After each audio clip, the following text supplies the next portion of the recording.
आज हम halo alkanes और हेलो एरीन्स के बारे में पढ़ेंगे, जो क्लास 12 का चैप्टर है और ये बहुत ही इम्पोर्टेंट है सीबीएसई बोर्ड एग्ज़ाम के लिए, नीट एग्ज़ाम और जेईई मेंस के लिए। तो एनसीईआरटी की लाइन टू लाइन हम इस चैप्टर को कवर करेंगे। चलो आज कवर करते हैं। The replacement of hydrogen atoms in aliphatic or aromatic hydrocarbons by the halogen atoms result in the formation of alkyl halide haloalkanes and aryl halide haloarenes। यहाँ तक हुआ। तो रिप्लेसमेंट होता है हाइड्रोजन एटम का एलिफैटिक या एरोमेटिक का hydrocarbons में हाइड्रोजन एटम का रिप्लेसमेंट होता है और हेलोजन एटम अटैच होता है, तब हम उसे क्या कहते हैं, हेलो एल्कीन्स या हेलो एरीन्स बोलते हैं। जब एलिफैटिक हाइड्रोकार्बन्स में हाइड्रोजन एटम्स का रिप्लेसमेंट होता है और हेलोजन एटम अटैच होता है तो उसे हम हेलो एल्कीन्स बोलते हैं। और एरोमेटिक हाइड्रोकार्बन्स में हाइड्रोजन एटम का रिप्लेसमेंट होता है और हेलोजन एटम्स का अटैचमेंट होता है तो हम उसे हेलो एरीन्स बोलते हैं। यही ये लाइन को बताया गया है। ठीक है, आगे पढ़ते हैं। Haloalkane contain halogen atom attach to the sp3 hybridised. Haloalkane जो होता है उसमें कार्बन एटम जो अटैच होता है वो sp3 हाइब्रिडाइज्ड होता है। एटम्स एंड एल्काइल ग्रुप, जो एल्काइल ग्रुप मतलब हेलोजन एटम ग्रुप होता है वो sp3 हाइब्रिडाइज्ड कार्बन से अटैच होता है। Whereas hello arenes containing halogen atom attached to sp2 hybridized। और हेलो एरीन्स में क्या होता है कि उसमें जो हेलोजन एटम अटैच होता है रिंग से तो वो sp2 हाइब्रिडाइज्ड होता कार्बन अटैच होता है। आगे पढ़ते हैं, यही कह रहे हैं many halogen containing organic compound occur in the nature and some of these are clinical use. बहुत सारे ऐसे कंपाउंड्स हैं हेलोजन्स के जो जिनका यूज क्लिनिकल यूज किया जाता है। These classes of compounds find bind application in the industry as well as in day to day life में कुछ ऐसे कंपाउंड्स होते हैं जिनका यूज इंडस्ट्री में किया जाता है। हेलोजन कंपाउंड्स होते हैं जो डे टू डे लाइफ में बहुत यूज होते हैं। They are used as solvent for relative non polar compounds and as starting material for the synthesis of wide range of organic compounds. आगे पढ़ते हैं। क्लोरीन कंटेनिंग एंटीबायोटिक, जो chlorine containing antibiotic Chloramphenicol produce microorganisms very effective for the treatment of typhoid fever। Chlorine containing antibiotic जो होती है chloramphenicol जो micro organism से produce की जाती है, इसका बहुत ही इम्पोर्टेंट इफेक्ट होता है जो टाइफाइड फीवर के लिए इसके ट्रीटमेंट में इसका यूज होता है।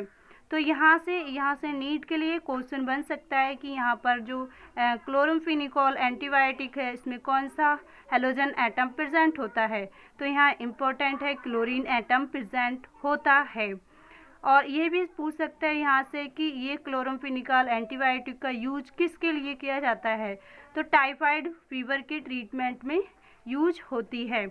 Our body produce iodine containing hormone thyroxine. हमारी बॉडी जो होती है वो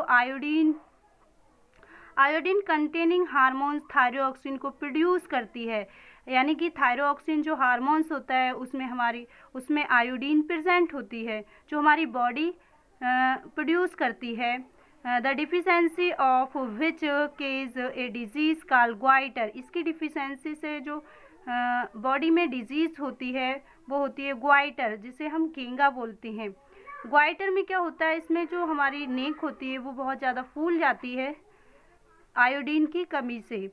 आगे पढ़ते हैं। Synthetic halogen compound which chloroquinine is used for the treatment of malaria, यानी कि बहुत से ऐसे कंपाउंड हैं जो हेलोजन से सिंथेसिस कंपाउंड है, जैसे क्लोरोक्विनिन एक मेडिसिन होती है जो इसका यूज़ भी हम मलेरिया के लिए करते हैं। इसका मलेरिया के जो ट्रीटमेंट होता है उसके लिए करते हैं क्लोरोक्विनीन। यहाँ से भी ये क्वेश्चन नीट में बन सकता है कि मलेरिया के ट्रीटमेंट्स में कौन सी मेडिसिन का यूज किया जाता है, तो क्लोरोक्विनीन।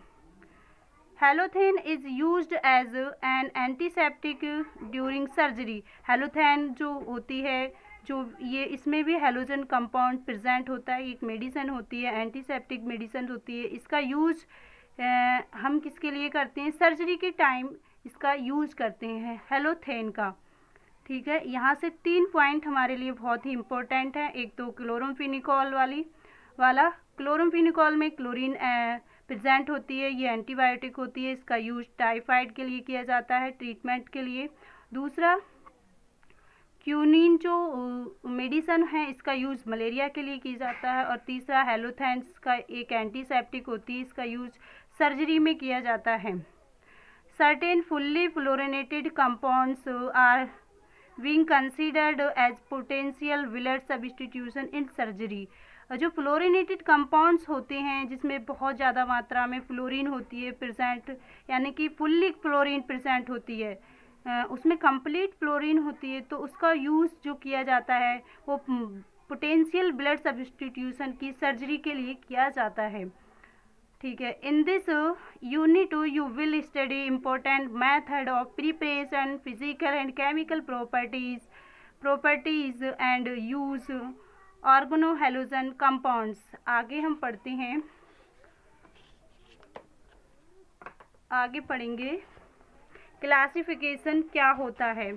क्लासिफिकेशन क्या है इसके बारे में पढ़ेंगे आज। Classification on the basis of number halogen atoms, कि हैलोजन एटम किसी कंपाउंड में कितने हैं उसकी टाइप पर क्लासिफिकेशन किया गया है। आगे पढ़ते हैं, haloalkanes and haloarene में भी क्लासिफाइड फॉलो। तो आगे इसमें क्या है, these may be classified mono, di और पॉलीहेलोजन में tri, tetra compounds depending on the whether they contain 1, 2 more than halogens atom in the structure। for example, इसमें मोनो हेलो एल्केन्स, इसमें एक हेलोजन अटैच है एल्केन से, तो mono halo alkanes. इसमें 2 halogen attach हैं एल्केन से, तो die halo alkane, try halo alkane. इसी टाइप से ये हेलो एरीन में क्या होता है, इसमें एक हेलोजन प्रेजेंट होगा बेंजीन रिंग से, तो उसे mono haloarenes. Di 2 attach होंगे तो डाई, और 3 होंगे तो tri haloarenes. Mono halo compounds में फर्दर भी classify according to the hybridisation of carbon atom which halogen is bonded, discuss below. इसका क्लासिफिकेशन फर्दर किया गया है हाइब्रिडाइजेशन के टाइप्स पर। तो आगे पढ़ते हैं hybridisation. Compound containing sp3 CX bond, CX carbon और हेलोजन के बीच में जो बॉन्ड होता है उसे CX बॉन्ड कहते हैं। इसकी जो हाइब्रिडाइजेशन होती है हेलो एल्केन्स की, तो उसमें sp3 होता है, sp3 हाइब्रिडाइजेशन होता है। इस टाइप से किस प्रकार से ये कंपाउंड को डिवाइड किया गया है, आगे पढ़ते हैं। एल्किल हैलाइड और haloalkanes RX। In alkyl halide, halogen atom is bonded to an alkyl group attach होता है R। alkyl group जो होता है, alkyl group में alkyl जो ग्रुप होता है जिसमें मेथेन, मेथ, प्रोप, ब्यूट और बहुत सारे होते हैं, तो ये जो भी alkyl ग्रुप प्रेजेंट होगा दे form a homologous series represented by the CnH2n+1x। homologous series में क्या रिप्रेजेंट करता है, CnH2n+1x। they are further classified as primary, secondary और tertiary according to the nature of carbon to halogen is attached। यानी कि nature of carbon का nature कैसा है और हेलोजन कितने अटैच हैं, इस टाइप से इसका फर्दर क्लासिफिकेशन किया गया है प्राइमरी, सेकेंडरी, टर्सरी में। किस टाइप से कि उसमें कितने एल्काइल ग्रुप प्रेजेंट है। अगर एक एल्काइल ग्रुप प्रेजेंट होगा तो वो प्राइमरी एक एल्काइल ग्रुप अटैच होगा हैलोजन एटम से तो वो प्राइमरी, 2 एल्काइल ग्रुप अटैच होंगे हैलोजन एटम से तो वो सेकेंडरी, और 3 एल्काइल ग्रुप अटैच होंगे तो वो टर्सरी होगा। चलो इसके बारे में पढ़ते हैं। Nature of carbon to halogen attach, if halogen attach to a primary carbon atoms in alkyl halide, primary carbon से तो primary, and the alkyl halide is called primary alkyl halides.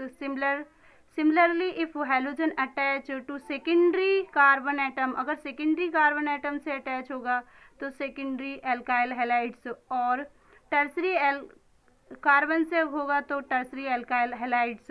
तो इस टाइप से देखो ये है, इसमें एक एल्काइल ग्रुप है प्रेजेंट आर, तो ये प्राइमरी